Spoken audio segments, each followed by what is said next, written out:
But how did you choose Ontonagon to go deer hunting? You really don't want to know, do you? Sure. I had a girlfriend up there. I met her in 40. I met her in 42. Bunch of us guys went around up to there on a trip, and younger we was then. I think I was only 17 then. Or no, I just was 18 because I was 18 when I graduated next spring, went to service. Went up there and we just stopped in town, nice to meet girls and talk to them. Got her address, I corresponded with her. Then I went up to see her just before I went in service. Now you went to Chicago because the Mackinac Bridge wasn't built. What? You went to Chicago because the Mackinac Bridge. We did on that reason, and we found out it was only about 50 miles farther. And we had a good friend that used to come up here and buy onions from us. And he hung out at the Stick Tack Bar in Chicago. He invited us to come down there and stop by, and he bought us steak dinner. Oh. So that's why we go around Chicago. How many years? How many years did you What? do? How many years did you do Chicago? I didn't know you ever went Chicago. We drove around Chicago at least 2 or 3. 2 or 3 times. Well, Okay. we got pretty good. We had a pretty good time in Chicago. TikTok. That's a bar in Chicago. Yeah, one of the big bars there. Yeah, that. All right. Where those guys hung out, the merchant, buyers and that. It was right downtown. These were onion buyers when you guys drove your onions to Chicago. What? These were onion buyers, Yeah. and because you were driving your onions down to Yeah. Chicago at that time, Yeah. right? Yeah. Yeah, they used to come up with a truck and buy a load of onions from us, and take it back to the market in Chicago. Mhm. Saltwater. Get a good price for them?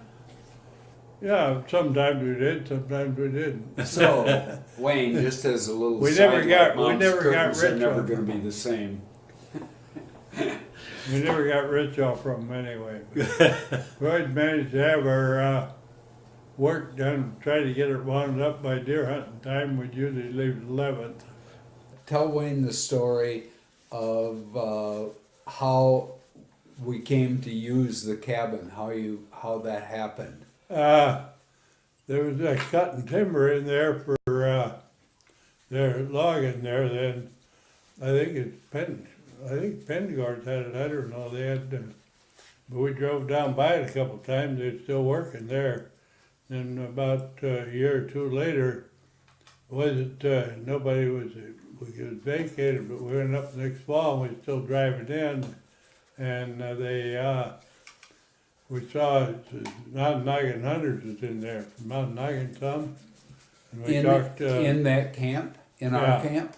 We talked to that somebody else there and got acquainted who the group was and that. They're really just locals and they didn't particularly want it, so we put a lock on it, I guess, and next year we went up and moved into it, cleaned it up and moved in.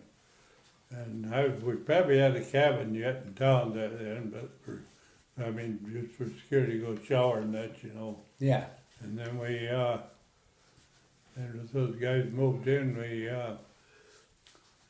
after that, there were 2 cabins. There was one there, and another one there. I don't know if you ever remember that. Oh yeah. or not. Yep.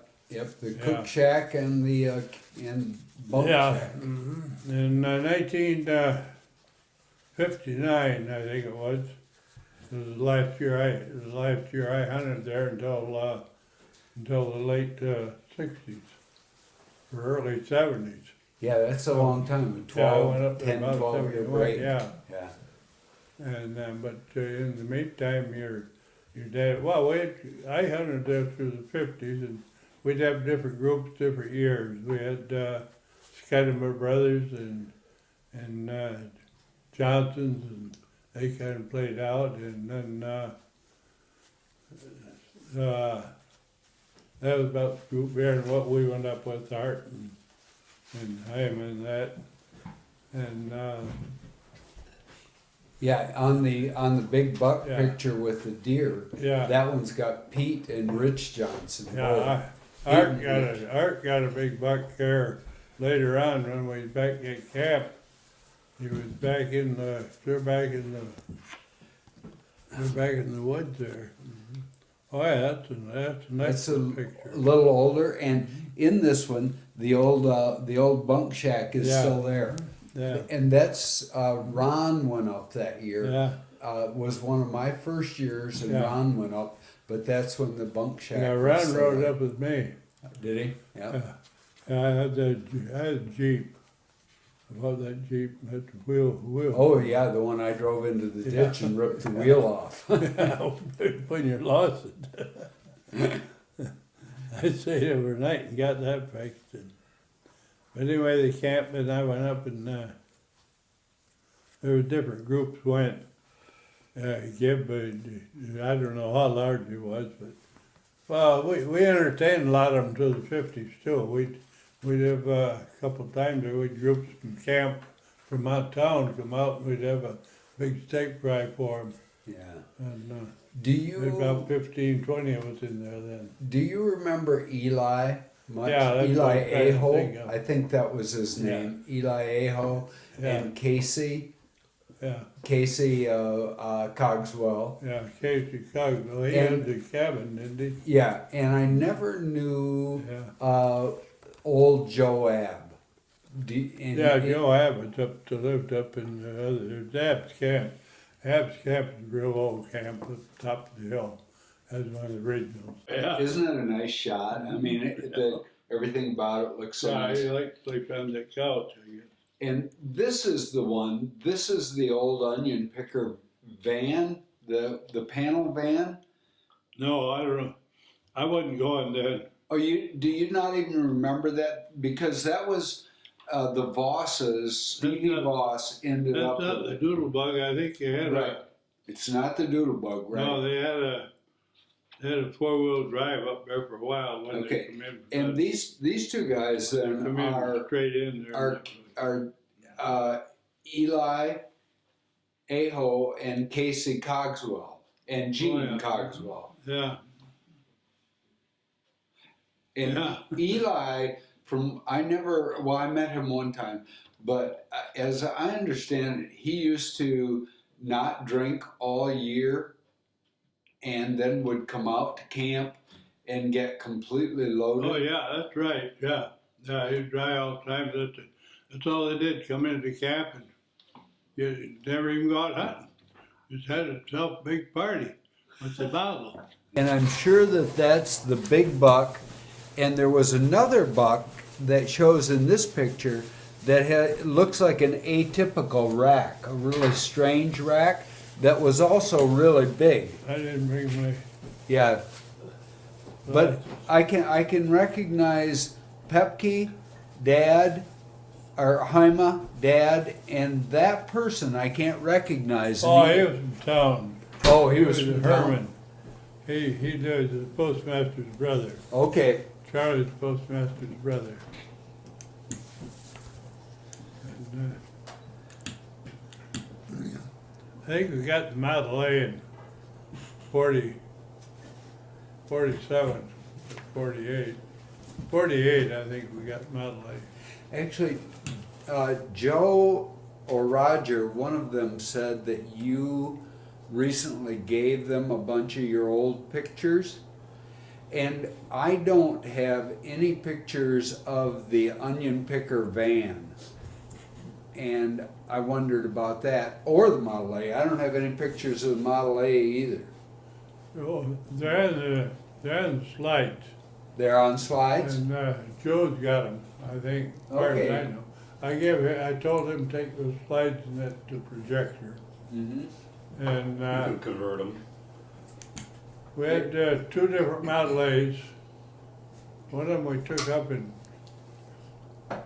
51, I think. We had one earlier. Uh-huh. Back in the late 40s, we had one over, and we bought one. And George and Gibbons took it across the lake on the ferry, and they burnt the motor up, and we put it in the motor burned up over there to go Wisconsin. So Art Hyman and me was going up later then, that was the year George went, and we was going up later, and we went around, and we went to Junkyard Barry's and got a motor, and Art Hyman and me put it on a trailer, and he had a Lincoln, then we drove around Chicago, met him Mandigo. So the next morning, we was in the Ford garage, they let us go in there and we put the motor in. We got out of there about 1 o'clock and 2 o'clock, we were driving up Noggin, and we burnt that motor up. I see. We got up there just about, but, so then we put it in the Ford garage there, and they let us work on it then too. Take the old motor out and put a new one in, and on Noggin. Well, they went over to Hurley, Wisconsin, or over Iron Mountain there, and they bought a new motor, brand new, rebuilt. Right. And we put that in. That was in a red Model A. And it was about a 29 or 30. 29 or 30, okay. But we had built a box on the back of it too, to put our guns and stuff in. We'd put chains on it, and we could go just about any place with it then. Because we got stuck, it lightened up, we could get out and give a little push of that. Right. So then we used that for 2 years, but I think it was 1950 when we went into that camp. But we used to stay in an old horse barn out there, where the pulp shack was. That's just let it down, I think. Is the pulp shack where I'll get it. where they used to do it. 2 or 3 guys would stay in there. No, there were 4 or 5. They had horses too. They had little barns there built for 2 horses because they'd skid their pulp out in the winter and that. So I thought that you guys got started because Harold had a nurse, Dad's brother Harold, had a nurse from when he was wounded in the war that was from Ontonagon. Well, it could be, we'd never seen him. There was Harold, myself, Jefferson Renwick, Hank Tinbrink went first. First time. Yeah. And so, but it was because of We you. were in the cabin, Shorty's Yeah, cabin. right, Shorty's. And I corresponded with her, and we made reservation hotel and all that. So that was what it was. And we asked Harold and Garrett to go along. Okay, so it wasn't Harold's nurse from the war. No. Okay, I got that story all wrong. not you got to Not start. that you, know. right? Yeah, But yeah. that's how we got going on Noggin. We had such a good time. We just rented a cabin for the next year, make arrangements. But we hunted different areas then. We hunted up by the Porkies, the White Pine, and we hunted. We'd drive out there to hunt during the day sometimes, and so we go down south to 4I. Yeah, so you only stayed at Shorty's cabins maybe 4 or 5 years, Oh. huh? Or less, or Until about 52, I think. until you started staying in the horse barn Yeah. some. I think I think it's about 52 we quit Shorty's cabin.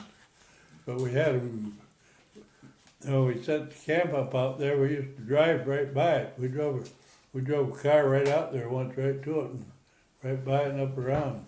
Like being the whole circle. Yeah, but But this crossing, of course, is the classic. Yeah, that's a good one. We got that framed. Bigger, my wife had it framed, enlarged and framed, yeah. Yeah, What happened? We have that picture up in our kitchen yet. Yeah. What happened there? What happened? Nothing. Yes, it did. Well, We put near lost it, I can tell you that. see, print near, we didn't lose it. Tractor's light, when we went down around the hill, there was I repaired the brakes a little that fall, but they still wasn't good. There's hand brakes, on each side, and when we went down that hill, the deepest part was there, and the current was coming around the bend. It was right on the bend. and that swept the front end of the tractor downstream. Oh. Well, we was headed downstream, and I had to keep braking it to get it turned, and then we was coming back up. Actually, I should have went across here, and I went across there. That's what happened. I didn't realize it. I didn't realize I'd seen a picture of how much it was, but I know I raised my feet off the pedals in order to keep from getting them wet. That's very good. But we got it. We pulled through. I had a lot of times up there that way. Mm-hmm. Yeah. That actually is Dan's Durango. I don't remember Dan having a Durango up there, but Dan came in with a Durango at some time. Yeah, and they, you don't have any of that Model A Doodlebug I had. That's what I would like to see some pictures of. I from might Joe. have. I think I got one in Snapshot or something. My father-in-law, when he died, mother-in-law had a Model A Doodlebug. Yeah. You know, with the truck wheels on the back and that. Well, I bought it from her then. He had two of them, see, so I bought one. And then we had a cab and truck out there. And I put the cab on and something. It didn't have no windshield or nothing. All it was is seat on there. But then I built the whole thing, mounted it down there. And made it, two people could sit in front of the seat. We had a hand winch on front, and truck axle under the front, and the big tires on the back, big truck tires and chains on it. But the trouble was it'd get too light in front. I had a box built about that far back, the axle with the top on. And when we had much of a load in back, going up anything, it'd want to rear. Couldn't hold it down, so we had to hook onto it to get out one year up there, went through a ravine up there, and the front end wanted to keep coming up, but we hooked on and then got it pulled and then it went up. It had plenty of power to pull up, but we couldn't keep it from tipping back. Then we got up over, yeah. Heck of an adventure. Yeah. Yeah. Yeah, give me, it's late to cook. Mm-hmm. Yeah, a good picture. Yeah, I imagine you got a good camp there yet, haven't you? You got it fixed up and holds up good. Keeps holding up. One year, the guy shoveled snow off there in the winter. He had it shoveled uphill off the roof.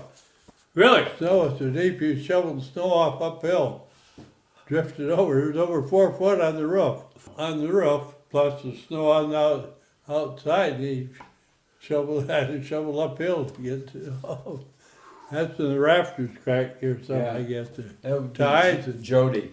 What year was that?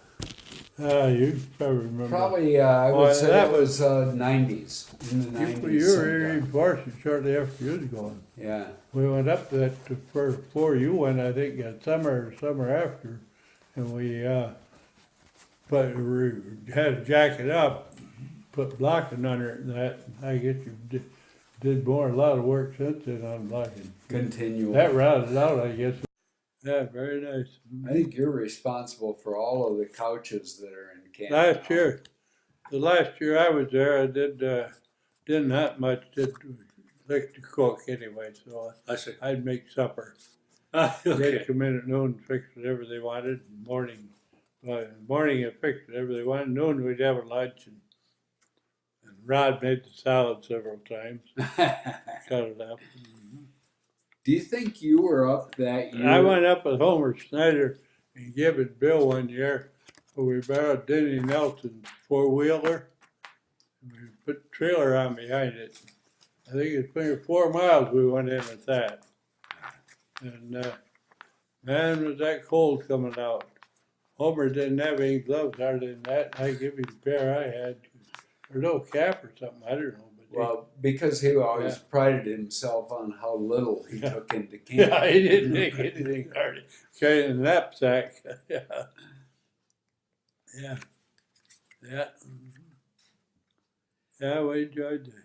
I wondered if you were there that year, the year that Bob on that next picture over there was cutting. No, I didn't go up there in Bob Mouthaan. Bob Mouthaan you talking about? Yeah, No, I didn't go. never went. I when he didn't go. was I there. didn't went. I didn't start going to the city till 04 again. Mm-hmm. No, I mean in 94. 94. Yeah, 94 I started going to city up until 02. So Mhm. those years I enjoyed there again. But in between I was there in 72, I think 71 or 72. I went with Roger. 'Cause, that's a nice picture of Bob yeah, cutting up Bob the venison. Mouthaan. Yeah, he's my cousin. He only went up 1 or 2 years, I guess. That's Yeah. all he went. So, right. He liked it, but yeah, very nice. Yeah, they're all gone. They are, except for you, huh? Yep. That's right. That was a good year for hunting. What? Looks like you did very well there. Look, I Yeah. think Gib got the. I was The the bear. youngest one there too, so yeah, Well, no wonder you're still alive. that was. This was probably in before Art told stove out there. I said 53 is when I think it was 53 Yeah, it or was close. 54. Probably, one of oh yeah, those. probably was. Yeah. Yeah. Who's the guy on the far left? Yeah. Yeah, that's me, Gib, and Homer. Who's I think- Homer? And Bill went that year too. That was all there was. Who's Homer? Pardon? Homer. Yeah, Who is he? Homer Snyder. There was twins, Grant Homer and Homer with their names. He was a World War II vet too, and they used to go up the Porcupine Mountains and hunt, and go in from over the other side along the Black River. Yeah. And they'd set up camp and hunt on the big park. They'd go back in the park area and park. Mm-hmm. One year they didn't go too many years after that, I guess, but one year he was up there and he got lost. Or out at night, I don't know, not really lost. And he crossed the river, waded through it about dark, and he didn't get too far, I guess. Well, he found the road he wanted anyway. And but he laid down and go to sleep, I guess. And next morning, a couple loggers found him. Yeah, Homer, even though he is such a part of that camp, was a late joiner. Oh yeah, Yeah, he only started going about the same time I did. yeah, very nice. That's Yeah. Jim Scudder, I think, isn't No, it's me. And that's the year that Joe, Roger, and I all Oh, got a yeah. nice buck the first morning, it? first Oh, day. yeah. How big was the one you got this year? It field dressed at 200 pounds. Oh man, So it was very big deer. that's big. That's why you've seen it. Yeah, well, no, I saw it because it was bedded down and it jumped up 10 yards in front of me. 10 yards.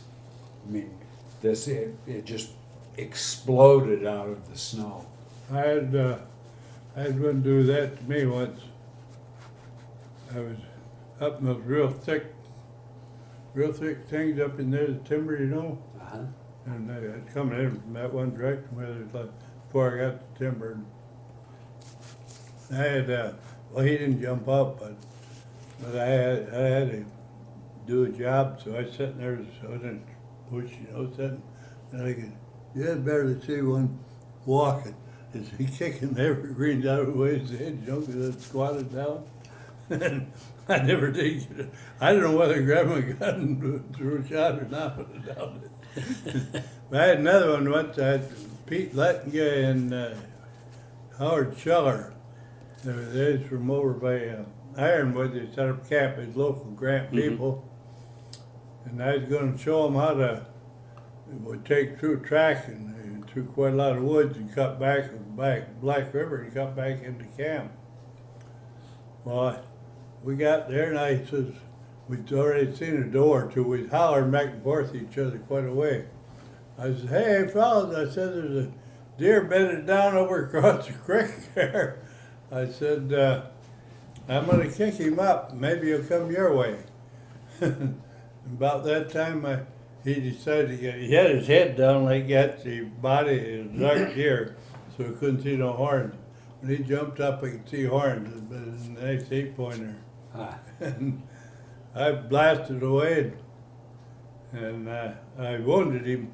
Got a shot him right in the back, rear end, went right at him, and went down the creek and that, and they come over, and then the other guy was there. You could see him, he finished him off, but he couldn't get up to the bank hardly.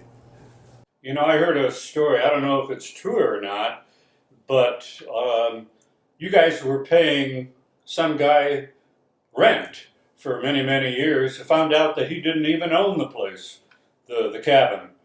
Is that true? No, we went quite a few years till till what's his name there, kid's dad, Ron's dad, Gibby, he got acquainted with from who owned it, and then he Vulcan Timber Company owned it then. There was about 8 sections in there, I think. And he corresponded with her, got somebody to touch in town, he got a lease on it. So they give was a 40-year lease. He transferred to you. Yeah. Mm-hmm. But before that, we were paying to Pops and Bubs. They paid somebody in town there. Pops and never even Daniels, owned it. Pops Yeah. and somebody. Yeah. Well, they're the ones. They're probably the ones that turned it over to us. Yeah. And we had the name onion pickers because we was onion farmers, and we'd hang out kind of the same place, Max Bar, as the apple pickers did. Yeah. The guys from down around Benton Harbor and that group. And we had another group up from Jackson, there's a big trucking company. And till Richard Johnson there, he went, that one, he'd always stay in camp and wash dishes in the morning. The rest of them get out and go on, you know, but he was in a hurry, you know, getting the dishes done so he'd get to it set.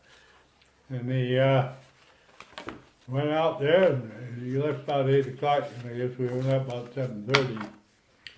He went to a set and that, and a big buck come along, and he pulled up, click. He forgot to load his gun. I haven't shot a deer since 1953, I don't think.